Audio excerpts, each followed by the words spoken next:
Hello friends, कैसे हैं आप लोग। उम्मीद करता हूँ बहुत अच्छे होंगे। दोस्तों, जनगणना आपको हम पढ़ा रहे हैं। एक लेक्चर आपको मिल चुका है। जो इम्पोर्टेंट फैक्ट्स थे, जो इम्पोर्टेंट चीज़ें थीं जो परीक्षा के लिए उपयोगी हैं, ये दूसरा लेक्चर है जनगणना का। इसी प्रकार से आपको हम उत्तर प्रदेश की जनगणना भी पढ़ाएंगे, जो इम्पोर्टेंट चीज़ें हैं। ठीक है, साथ ही आपको जनगणना का पूरा कंप्लीट नोट्स भी मिलेगा। ठीक है, चूँकि ये चीज़ें पढ़ाने का हमारा उद्देश्य ये है कि जो पीसीएस की परीक्षा आ रही है, समीक्षा अधिकारी की परीक्षा आ रही है, उसके लिए आपको हम तैयार कर सकें। ठीक है, चूँकि कहा जाता है ना, मतलब कि हार्ड वर्क नहीं, स्मार्ट वर्क करो। ठीक है, तो हम चाहते हैं कि आप स्मार्ट तैयारी करें ताकि आपका प्री ना रुके। ठीक है, सबसे बड़ी हेडेक होती है प्री में। अगर प्री ही रुक गया, ना हुआ, तो फिर बड़ी समस्या हो जाती है। आप कितनी भी अच्छी तैयारी मेंस की कर लें, कोई फ़ायदा नहीं है। ठीक है, और मुझे लगता, मतलब जो मेरा अनुभव है, मुझे प्री की तुलना में मेंस ज़्यादा आसान लगता है, क्योंकि कंपटीशन कम होता है, लोग कम होते हैं, यहाँ पर बहुत ज़्यादा कंपटीशन हो जाता है। ठीक है, दूसरी, प्री का सिलेबस है, मतलब एकदम पता नहीं कहाँ से क्या पूछ लिया जाए। मेंस का सिलेबस है, एक लिमिटेड है कि उतनी चीज़ें आपको पढ़नी है और उतने में आपका हो जाएगा। ठीक है, खैर जो भी है, ये तो अपना अपना नज़रिया है, सोचने का तरीका है। मैं ऐसा सोचता हूँ। ठीक है, तो आपको कुल मिला के बनना है अधिकारी, वो समीक्षा अधिकारी या सहायक समीक्षा अधिकारी या फिर पीसीएस अधिकारी। ठीक है, इसलिए आपको करना है हार्ड वर्क बिल्कुल नहीं करना है, आपको करना है स्मार्ट वर्क। ठीक है, स्मार्ट तरीके से आपको पढ़ाई करनी है कि कम समय में आप अधिकतम चीज़ों को कैसे कैप्चर कर सकते हैं, कैसे पढ़ सकते हैं, कैसे उनको याद कर सकते हैं। ठीक है, तो वही कुछ तरीका हमने आपको यहाँ पर बताएंगे। ये जो आपको पढ़ाने, मतलब जो लिखा थोड़ा सा है, लेकिन इसको समझना बहुत ज़्यादा है। ठीक है, कैसे आपको समझाएंगे, कहाँ कहाँ से सारी जनगणना इसी में इंक्लूडेड है। ठीक है, तो पूरे लेक्चर मेरे साथ बने रहिए, कंप्लीट देखिए। और नोट्स अगर आपको नहीं मिले हैं तो नोट्स आप अभी भी ले लीजिए, जीएस के और सामान्य हिंदी के, पीसीएस के लिए, समीक्षा अधिकारी के लिए, सहायक समीक्षा अधिकारी के लिए। करना आपको ये है, मैं आपको एक नंबर देता हूँ, 6393350769। ठीक है, इस नंबर पर आपको नोट्स लिख करके व्हाट्सएप कर देना है, जहां पर आपको नोट्स वाले ग्रुप में जोड़ लिया जाएगा और आपको सामान्य अध्ययन और सामान्य हिंदी का कंप्लीट नोट्स मिल जाएगा। साथ ही यूपी स्पेशल, करंट अफेयर्स, जनगणना, बजट, इकोनॉमिक सर्वे और अन्य चीज़ें आपको वहाँ पर मिलेंगी। अगर आप इस नंबर पर कॉल करते हैं तो आप दिन में सुबह 10 बजे से शाम को 6 बजे तक कॉल करिए, तो आपका कॉल भी पिक होगा, आपको रिप्लाई किया जाएगा, आपकी जो समस्या है उसका समाधान भी किया जाएगा। तो टाइमिंग है 10 से 6, दिन में आप कॉल करिए तो आपकी समस्या का यहाँ पर समाधान कर दिया जाएगा। समस्या पढ़ाई संबंधित हो, किसी प्रकार की कोई समस्या हो, आप कॉल कर सकते हैं, चाहे वो नोट से रिलेटेड हो, पढ़ाई संबंधित हो, कुछ कंसल्ट करना हो, कोई समस्या हो, आप कॉल कर सकते हैं। ठीक है, चलिए हम लोग शुरुआत करते हैं। तो पिछले वीडियो में मैंने आपको एक जो स्टार्टिंग की जनगणना की इंपॉर्टेंट चीज़ें थी 2000 की, वो 2011 की, वो मैंने आपको बताई थी।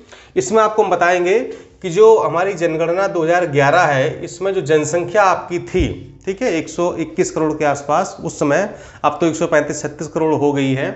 तो जो सर्वाधिक जनसंख्या है वो किस राज्य की है? ठीक है, तो आपको पता ही है कि उत्तर प्रदेश की जनसंख्या सबसे ज़्यादा है। अगर हम केंद्र शासित प्रदेशों की बात करें तो दिल्ली की जनसंख्या सबसे ज़्यादा है। ठीक है, और सबसे कम जनसंख्या आपकी सिक्किम की है। अगर केंद्र शासित प्रदेशों की बात करें तो सबसे कम जनसंख्या आपकी है लक्षद्वीप की। ठीक है, अभी मैं आपको सिर्फ सर्वाधिक और न्यूनतम पढ़ा रहा हूँ राज्यों में और केंद्र शासित प्रदेशों में। ठीक है, फिर इनका क्रम होगा 5-5 का क्रम या 3-3 का क्रम, कि सर्वाधिक जनसंख्या वाले 5 राज्य, न्यूनतम जनसंख्या वाले 5 राज्य, सर्वाधिक जनसंख्या घनत्व वाले 5 राज्य या न्यूनतम जनसंख्या घनत्व वाले 5 राज्य। ये पूरा कंप्लीट नोट्स आपको हम देंगे। ठीक है, तो वो भी आपको पढ़ना, चूंकि उस तरीके से प्रश्न भी पूछे जाते हैं। तो सर्वाधिक जनसंख्या यूपी की है राज्यों में, केंद्र शासित प्रदेशों में दिल्ली की है, राज्यों में न्यूनतम जनसंख्या सिक्किम की है और केंद्र शासित प्रदेशों में न्यूनतम जनसंख्या आपकी लक्षद्वीप की है। ठीक है, जनसंख्या घनत्व पिछले वीडियो में आपको मैंने बताया था कि क्या होता है। सबसे ज़्यादा बिहार का है 1106। ठीक है, और सबसे कम किसका राज्यों में? अरुणाचल प्रदेश का 17 है। ठीक, अगर केंद्र शासित प्रदेशों की बात करें तो सर्वाधिक आपका दिल्ली का है 11,320 और सबसे कम है 46, यानी कि अंडमान निकोबार द्वीप समूह का। ठीक, जो एनडीएस लिखा है, अंडमान निकोबार द्वीप समूह का केंद्र शासित प्रदेशों में सबसे कम जनसंख्या घनत्व है मात्र 46। ठीक, अगर हम साक्षरता की बात करें तो केरल में सबसे ज़्यादा है 94% और बिहार में सबसे कम है 61.8%। अगर हम केंद्र शासित प्रदेशों की बात करें तो लक्षद्वीप में सबसे ज़्यादा है 91.8% और दादरा नगर हवेली में सबसे कम है 76.2%। ठीक है। लिंगानुपात की अगर हम बात करें, सेक्स रेशियो की बात करें तो सबसे ज़्यादा लिंगानुपात राज्यों में है केरल का 1084 और हरियाणा का सबसे कम है 879। अगर हम केंद्र शासित प्रदेशों की बात करें तो सबसे ज़्यादा है आपका पुडुचेरी का 1037 और सबसे कम है दमन द्वीप का यानी कि 618। ठीक है। अगर हम शिशु लिंगानुपात की बात करें तो सबसे अधिक राज्यों में है अरुणाचल प्रदेश का 972 और सबसे कम है हरियाणा का 834। ठीक है। और अगर केंद्र शासित प्रदेशों की बात करें तो है अंडमान निकोबार द्वीप समूह का 968 और आपका सबसे अधिक, ठीक है, 968, सबसे कम है आपका दिल्ली का 871। ठीक है। ये सर्वाधिक न्यूनतम दोनों दिए हुए हैं राज्यों में, केंद्र शासित प्रदेशों में, राज्यों में, केंद्र शासित प्रदेशों में। ठीक है। क्षेत्रफल की दृष्टि से सबसे बड़ा राज्य कौन सा? राजस्थान है। ठीक है। और केंद्र शासित प्रदेशों में आपका है अंडमान निकोबार द्वीप समूह और सबसे छोटा राज्य है गोवा और इधर केंद्र शासित प्रदेशों में लक्षद्वीप का क्षेत्रफल सबसे कम है, अंडमान निकोबार का सबसे ज़्यादा है, राजस्थान का इधर सबसे ज़्यादा राज्यों में, गोवा का सबसे कम है। नोट्स आपको कहाँ से मिलेंगे? इस नंबर से मिल जाएंगे, कॉल करिए चाहे मैसेज कर दीजिए व्हाट्सएप पर नोट्स लिख करके।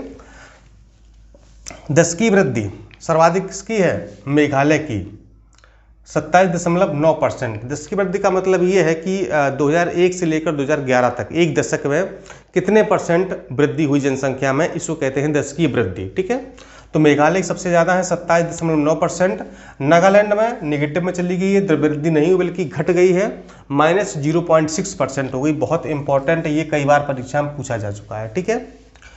अगर हम केंद्र शासित प्रदेशों में देखें तो दादरा नगर हवेली की 10 की वृद्धि 55.9% सबसे ज़्यादा है और लक्षद्वीप की 6.3% सबसे कम है केंद्र शासित प्रदेशों में। ठीक है।